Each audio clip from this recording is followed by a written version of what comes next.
parole du Seigneur. Et pour la plupart, vous me connaissez, et nous sommes là pour partager, pour comprendre les situations, le temps, parce que c'est du temps que nous allons parler. Je n'ai pas beaucoup de temps, mais on veut faire. On va parler du temps. Alors, notre sujet a pour titre, le temps est précieux. Le temps, un temps qui est précieux où il n'y a plus de temps. Prions le Seigneur.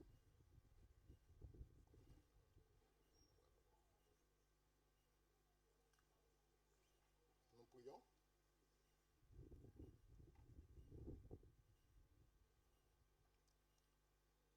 Éternel, notre Père et notre Dieu, nous réclamons ta présence de ton Saint-Esprit maintenant sur ton peuple et sur ton serviteur qui va présenter ce message. Que le Seigneur ouvre nos cœurs à comprendre, à méditer, à penser et à prendre position. Ce sont les grâces que je te réclame au nom de Jésus-Christ. Amen. Le temps est précieux. Chers frères et sœurs, il y a une chose qui nous manque pertinemment, c'est le temps. Nous avons toujours besoin du temps. On n'a jamais eu assez. Le vrai problème, c'est que le temps ne nous appartient pas. Le temps ne nous appartient pas. On ne peut les dominer. Ça nous dépasse. Un seul a l'autorité sur le temps qui les domine, c'est le Dieu Tout-Puissant. Pas vrai? Le Dieu Tout-Puissant, lui, il domine le temps. Il est le créateur, il est le maître. Il a le contrôle sur le temps. Il est le maître du temps. Cependant, il accorde à chacun de nous du temps. En quelque sorte, il met le temps à notre disposition. Le premier texte que nous lisons se trouve dans Ecclésiaste chapitre 3, le verset 11. Ecclésiaste 3, le verset 11. Je demande est-ce que vous pouvez afficher pour moi ces versets. Ecclésiaste 3, le verset 11.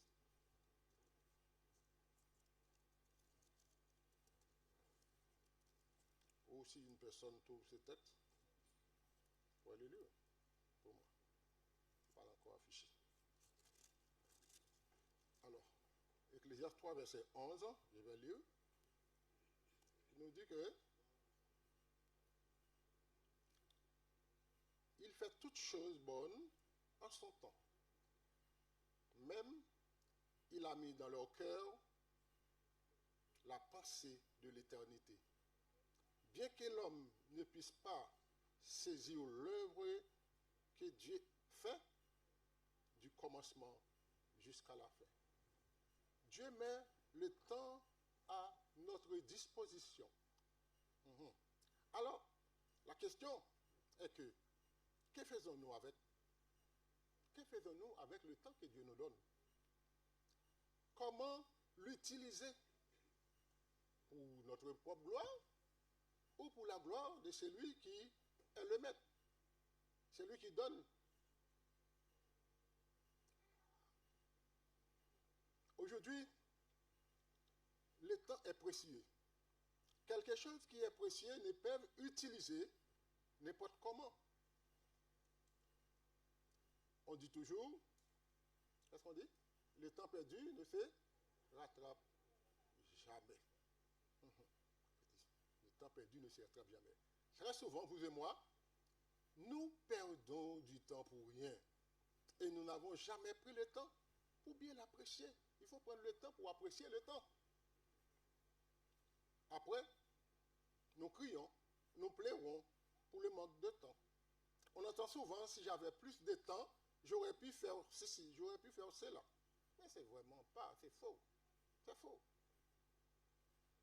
Le maître du temps, nous invite à faire quelque chose d'extraordinaire, à racheter le temps.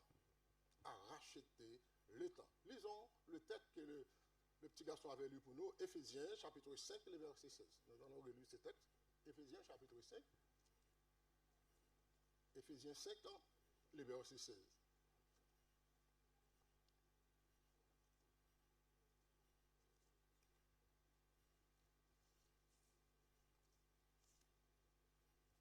Parfois, mal pour trouver le texte, on va l'afficher.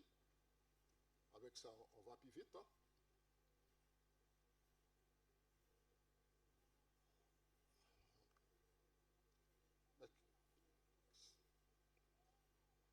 Quelqu'un peut lire le texte. Moi, s'il vous plaît. Voilà. Rachetez le temps, car les jours sont mauvais. Est-ce que vous voyez vraiment, chers frères et sœurs, que les jours sont mauvais? Est-ce que vous le voyez ça? Alors, il nous invite à faire quelque chose de simple. Bon, mais pourquoi devons-nous racheter le temps? C'est que vous et moi, nous avons vendu le temps qui nous a été donné. Nous devenons déficitaires, nous avons une manque, un vide, et nous n'avons pas assez. Le Seigneur Dieu nous invite à faire quoi? À réacheter le temps. À réacheter le temps. Réacheter. Hein? C'est ce qu'il nous demande de faire, de réacheter le temps. Sinon, nous risquons quoi? De ne pas avoir suffisamment pour nous permettre de pouvoir rester debout. Dans les moments difficiles, pour pouvoir rester debout dans les moments difficiles, Dieu sait que les jours seront de plus en plus compliqués. Les jours vont être mauvais. Oui, mes frères, mes sœurs, les jours vont être très mauvais, ou même très, oui. C'est le temps où l'impossible devient possible, où l'immoralité, franchement, prend le pas. C'est le temps où les choses vont mal, ou même très mal. C'est le temps où le péché a pris des ailes et domine, malheureusement, pour beaucoup d'entre nous. Il y a beaucoup d'entre nous qui pensent que tout va bien. Hein? Il y a beaucoup d'entre nous qui pensent que tout va bien, ils veulent profiter absolument de la vie. Il n'y a rien de mal, hein? Profiter de la vie. La vie et le bonheur terrestre, ça c'est préoccupé de l'époque ou même de temps. La situation actuelle nous fait comprendre que une grande tempête est sur le point de déferler sur toute la planète avec force et puissance. La tempête de la persécution qui arrive à grands pas. La tempête de privation, privée de liberté et de décision. Tempête de contrôle, oui, nous serons sous contrôle ou contrôlés. Le temps de l'intelligence artificielle qui remplace petit à petit et tout doucement l'intelligence humaine. Et aucune réaction. Pour beaucoup, c'est une opportunité. C'est du progrès. Tempête où nous ne pouvons ni acheter, ni vendre, être privés de notre liberté religieuse. Pour chasser, nous avons vu la leçon, comme des bêtes sauvages. Voilà pourquoi, vous et moi, nous devons écouter la voix de ceux qui sont en train de crier jour et nuit, car le danger est imminent. Il est de taille. Le temps d'aujourd'hui nous demande de nous accrocher au Seigneur. Le temps d'aujourd'hui nous demande de nous accrocher à Jésus. Accrocher à Jésus. Accrocher pour le bon, avec sincérité, avec une foi ferme. C'est vrai, ils auront toutes sortes de tempêtes, mais le Seigneur Jésus, sera toujours présent pour ses fidèles. Oui, le Seigneur Jésus sera toujours présent pour ses enfants. Pour ses enfants. Ce qui s'est passé auparavant ne passera pas de la même manière. Ça veut dire que les choses seront de courte durée, car le Seigneur reviendra. Il n'y aura pas de temps, un long temps de persécution. Nous avons vu le nombre d'années, 1260 l'année. Il n'y aura pas tout ça. Il n'y aura pas ça. Parce que ça, c'est du passé. Quand le Seigneur va venir, les choses vont vite passer. Et le temps d'aujourd'hui nous montre clairement que Jésus est sur le point de revenir chercher les siens.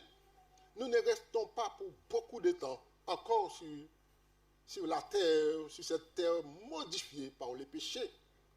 Les années qui précédaient la destruction de Jérusalem, l'histoire nous rapporte qu'il y avait un homme qui criait « Malheur, malheur », le jour comme la nuit. Mais personne ne prêtait attention. Jusqu'au jour où l'armée romaine qui avait entouré la ville est partie, amen, et quelques temps après, 3 ans et demi plus tard, ils ont revenu. Eh bien, en revenant, c'était pour détruire la ville. Mais pendant ce temps, tous ceux qui croyaient en Jésus, qui prêtaient attention à la parole de Dieu, qu'est-ce qu'ils ont fait? Pour moi, c'est comme si que Dieu a fait c'est une brèche qui a été faite, parce que quand il y avait ce genre de choses,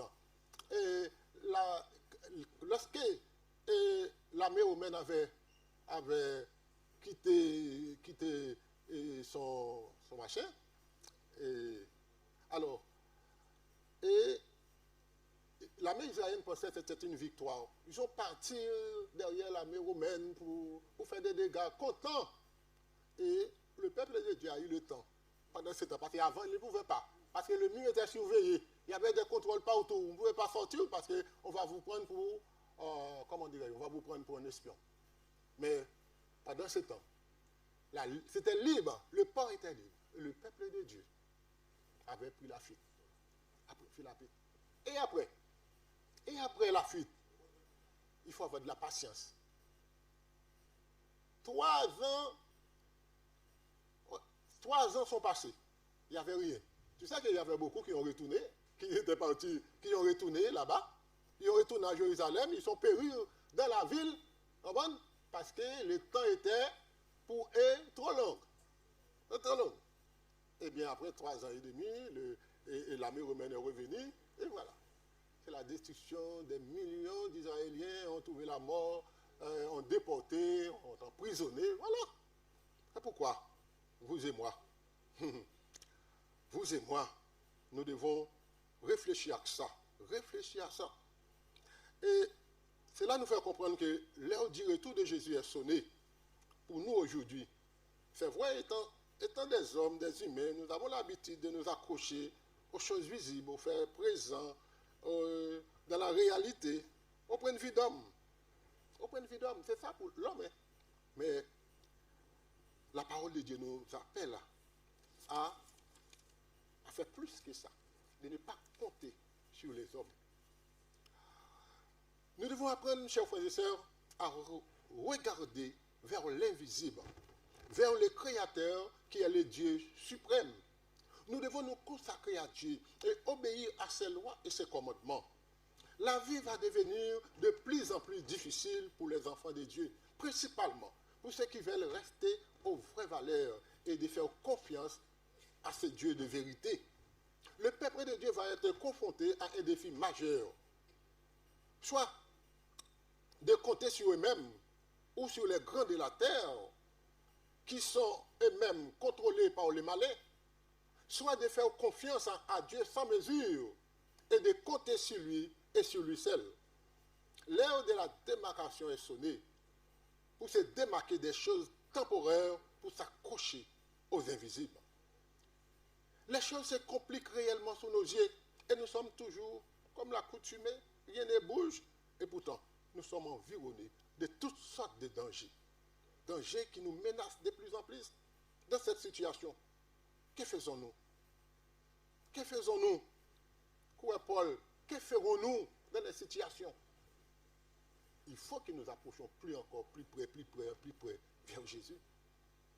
Oui. Nous devons nous accrocher vers Jésus dans cette situation. Parfois, notre comportement semble acceptable aux yeux de tous. Et nous continuons sur nos rythmes. Mais Dieu nous interpelle et nous demande de faire quoi? De racheter le temps. Le danger est de taille. Nous devons faire attention de ne pas rester coincés par le temps. Ne pas rester coincés par le temps. Dieu nous appelle à nous approvisionner du temps pour avoir à notre disposition et d'arriver au but de notre destination finale, qui est le ciel avec Jésus-Christ. Pas vrai? Chacun de nous, nous voulons être au ciel avec Jésus-Christ. Malheureusement, pour ne pas coincer, nous devons nous laisser éclairer. Nous connaissons l'histoire de vieilles folles, pas vrai? De vieilles folles. La Bible nous parle dans Matthieu chapitre 25, verset 1 à 10, et qu'il y avait deux catégories des personnes qui servent Dieu, qui attendent le retour de Dieu. Il y avait les vieilles folles. Il y avait ceux qui étaient folles plutôt, mais ceux qui n'étaient pas folles. Ceux qui avaient mis en pratique la parole de Dieu, et ceux qui disent nous avons le temps.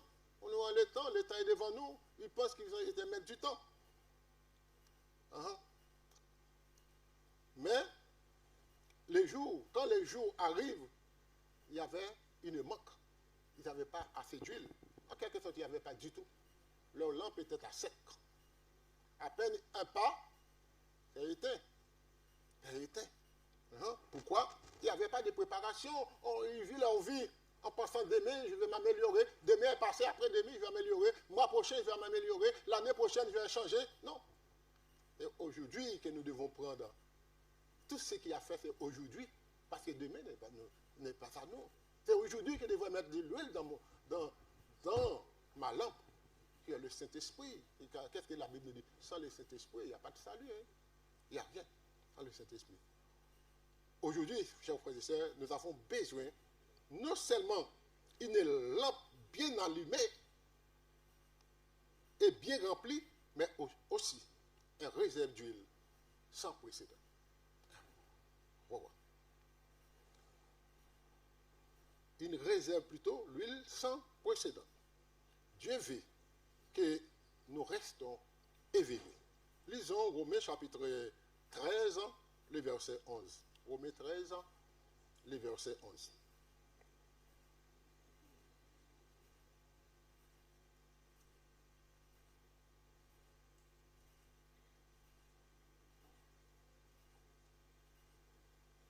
Romains 13, verset 11. Cela peu importe, d'autant plus que nous savons en quel temps nous sommes. C'est l'heure de vous réveiller enfin du sommeil, car maintenant, le salut est plus près de vous que lorsque nous avons cru. C'est maintenant la préparation maintenant. Oui, chers frères et sœurs, être sur nos gardes, la seule façon d'échapper à cette terrible tempête, c'est d'avoir la vérité comme ceinture et couverture. C'est de nous tourner vers le Seigneur Jésus. Lui seul peut nous procurer une protection sans mesure. Nous pouvons affronter l'avenir, le cœur rempli d'espérance. Bien que des temps difficiles soient devant nous, quelle que soit la souffrance, les épreuves ou les chagrins, nous devons les traverser. Nous devons les traverser avec les yeux sur Jésus. Si nous avons cette espérance, nous avons plutôt cette espérance qui nous apporte des jours meilleurs. Après les difficultés, après des problèmes, après des souffrances, après de la maladie, ce sont des jours meilleurs qui nous attendent. Ce sont des jours meilleurs qui attendent les enfants fidèles de Dieu. Les jours meilleurs où nous n'aurons pas ces difficultés, ces problèmes, ces maladies, ces souffrances, la mort, tout ce qui nous arrive en tant qu'humains. Mais nous avons la joie d'être heureux avec Christ, pas vrai? Nous avons la joie de vivre l'éternité avec Dieu. C'est ça, Jésus a pris la mort pour partager avec nous cette espérance, la vie éternelle. C'est pourquoi, en tant que chrétiens, nous devons avoir les yeux sur Jésus. Nous devons laisser Jésus vivre dans nos vies, dans nos cœurs, dans tout ce que nous faisons, que Jésus soit en première place. C'est ce que nous avons besoin. Chers frères et sœurs, gardons l'espérance. Poursuivons et nous pouvons vivre avec joie et avec détermination. Il y a quelques instants, j'ai évoqué le problème des vierges folles. Des vieilles folles, mes frères et sœurs, c'était des hommes et des femmes comme vous et moi. Comme vous et moi. Des gens qui étaient à l'église, occupaient des postes. Tous les jours de la réunion, ils sont là, chaque sabbat, chaque jour qu'il y a des réunions, qui donnent la dîme, qui fait tout. Mais qui ne se préoccupaient pas de leur vie spirituelle vraiment. Qui ne préoccupaient pas de leur vie spirituelle et ne fait aucune différence avec les autres. Si je suis chrétien, je dois être différent des autres. Si je ne suis pas différent avec mon collègue, si je ne suis pas différent avec mon voisin, si je ne suis pas différent à les non-croyants comme nous, nous sommes en difficulté. Nous sommes en problème. Il y a un problème. Alors, Dieu est amour, pas vrai? Il veut que ça change. Dans son amour, il veut que cela change dans nos vies, notre mauvaise habitude. Il veut que cela soit changé. Et pour que nous soyons sauvés, parce que nous ne pouvons pas sauver avec... s'il y a péché, nous pardonner, nous confesser, nous ne pouvons pas sauver. Ce n'est pas parce que j'ai fait ceci, j'ai fait cela, je suis dans l'église que je suis sauvé. Je suis sauvé parce que je suis les principes du ciel. Je suis les principes de Jésus. C'est ça qui est le salut. Ce n'est pas parce que je suis là que je suis sauvé. Mais je suis sauvé vraiment parce que si je mets en pratique la parole de Dieu, si l'amour de Dieu est dans nos cœurs. Alors, aujourd'hui, c'est le temps de fiançailles. Demain, ce sera le temps du mariage. Dans les temps anciens, il faut d'abord un long temps de fiançailles pour bien se connaître avant de vivre ensemble. Mais pas comme aujourd'hui. Aujourd'hui, on se rencontre le matin, le soir, on est déjà en couple. C'est le temps de la démagogie. Dieu nous envoie un signal très fort, chers frères et sœurs. Aujourd'hui, nous dire de faire attention. Le temps qui arrive, c'est un temps d'angoisse, d'amertume, de souffrance et de malheur. C'est aussi le temps de la fin. Lisons avec moi Luc chapitre 21, le verset 28. Affichez pour moi s'il vous plaît. Luc chapitre 21, le verset 28. On m'a donné trop de temps parce qu'il restait tellement, je ne sais pas, je vais obligé de couper parce qu'il restait toujours. Alors, parce que je vois qu'on va essayer de terminer dans 5 minutes.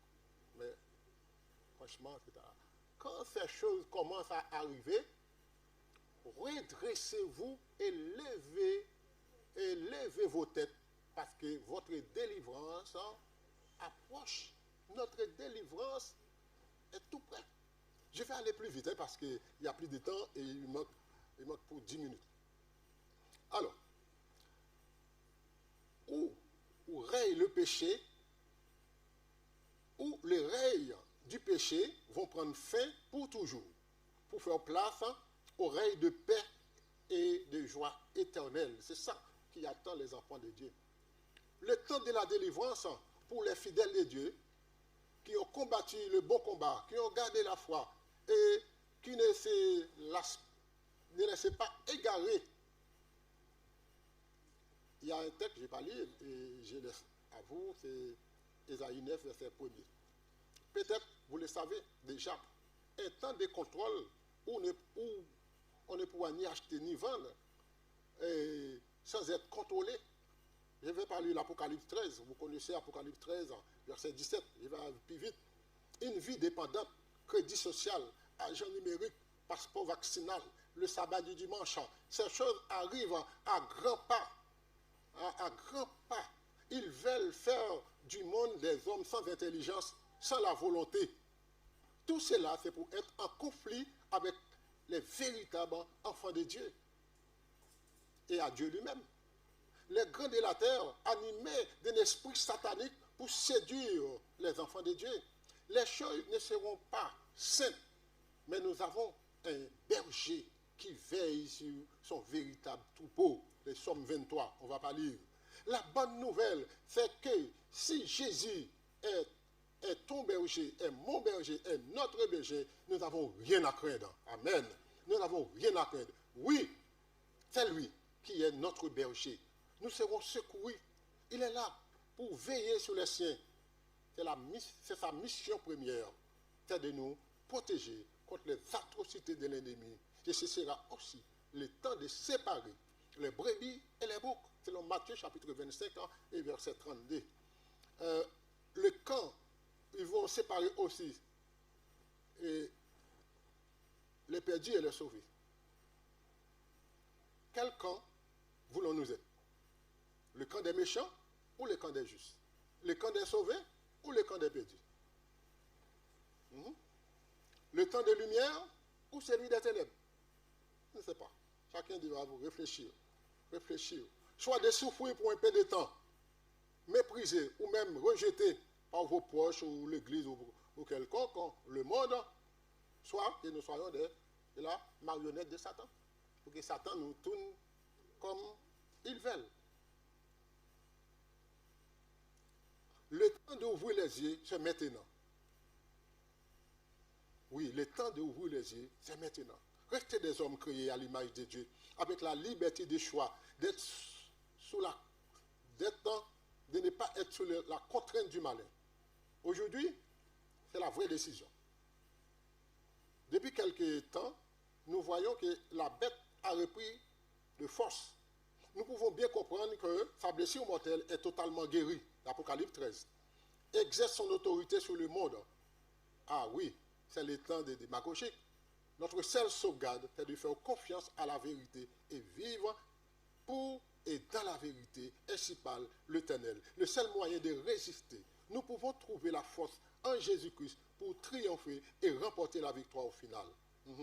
Il y a ceux qui disent, quand cela va arriver, Dieu va s'occuper de moi. Pour cela, je peux dire, oui, je suis d'accord, Dieu est capable de s'occuper de nous, mais à quoi servent les conseils de Mme Roy? À quoi servent ces conseils? Ces conseils sont là pour nous aider. Ils sont là pour nous dire, voilà comment nous devons vivre pour avoir cette victoire au final. Voilà comment nous devons marcher. Voilà comment nous devons vivre. Notre but, je vais terminer, je vais rester le reste parce que le temps est arrivé. Notre but, c'est d'être avec Jésus. Notre but, c'est vivre pour l'éternité. Les choses seront compliquées, mais Jésus sera toujours là. Retenons la main de Jésus très fort. Dommage, je ne peux pas terminer tous ces messages parce qu'on m'a donné trop tard. Mais je peux vous dire que avant le Covid, on attend tout cela, comment dire, tout a changé. Tout a changé. Je n'ai pas vu là où avant le Covid, qu'on entend toujours là. Tout a changé. Ce n'est pas l'expression, non, je n'ai pas vu l'expression. Tout a changé. Mais, après quelques temps, le Covid est passé, et bien tout redevient normal. Comme s'il n'y avait rien qui a changé. Mais je peux vous garantir, chers frères et sœurs, tout sera changé pour vous qui croient en Seigneur Jésus-Christ. Tout sera nouveau pour vous, pour ceux qui croient, qui acceptent Christ. Tous ceux qui ont mis leur confiance, leur assurance en Jésus seront heureux avec lui. Il y a le bonheur éternel qui nous attend. Il y a la gloire de Dieu que nous voulons entrer vivre pour l'éternité, à l'absence de tout ennui que nous rencontrons, des maux, des mal. Ce matin, depuis cette semaine, j'ai eu tellement de soucis, ma bouche, ceci, cela. Bon matin encore, je dis, mais comment je vais faire? Mais Dieu est bon. Dieu est toujours bon, Dieu est toujours grand. Oui, restons avec la grâce de Dieu. Aujourd'hui, nous devons nous lever, aller dire aux autres que Jésus va revenir. Il va avoir une campagne d'évangélisation. Faisons des efforts de plus pour que nous accompagnions les autres, pour nous amener au salut. à Jésus. C'est ce que nous devons faire. J'allais tellement vite. Alors je dis que pendant le Covid, on entend toujours rien ne sera comme avant. Il y avait pas dit avant. Et très peu de temps, tout est venu comme avant. Et là, nous voyons que les choses sont toujours la même chose. Mais nous vivons dans cette spirale. Aujourd'hui, nous devons lever pour aller. Non seulement ça, nous devons regarder notre vie à la manière de la parole de Dieu. Pour nous voyons que nous sommes sur la liste des sauvés. Hein? Si nous sommes sur la liste des sauvés, c'est la manière que je vis, c'est la manière que vous allez vivre, c'est la manière que nous prenons la parole de Dieu, c'est la manière que Dieu habite dans nos cœurs. Est-ce que Dieu est habité dans nos maisons? Est-ce que Dieu est habité avec nous? Il est avec nous dans nos travail. Est-ce que Dieu est avec nous dans nos activités? Et si Dieu est dans toutes ces activités avec nous, si notre vie témoigne que Dieu est avec nous, si les autres ont vu que Dieu est à nos côtés, eh bien nous devons continuer le chemin, continuer la route, parce que Dieu est bon. Et très bientôt, Jésus-Christ va revenir et il va prendre tous ses enfants pour aller avec eux, pour vivre avec eux, pour le temps et pour l'éternité. Est-ce que nous voulons tous ceux qui sont présents là, est-ce que vous voulez vivre avec Christ pour le temps et pour l'éternité? Est-ce que vous voulez aller au ciel avec Jésus? Oui, je vais aller au ciel avec Jésus-Christ. Il faut avoir cette assurance, les grands, les jeunes, les petits, les grands, les bébés, quel que soit votre âge, vous devez avoir cette assurance de vivre avec Christ pour le temps et pour l'éternité. Que le Seigneur vous bénisse et qu'il nous donne cette assurance que marchons d'une manière à plaire, non pas à nous, aux autres ou à l'Église, mais à notre Sauveur. Que le Seigneur vous bénisse.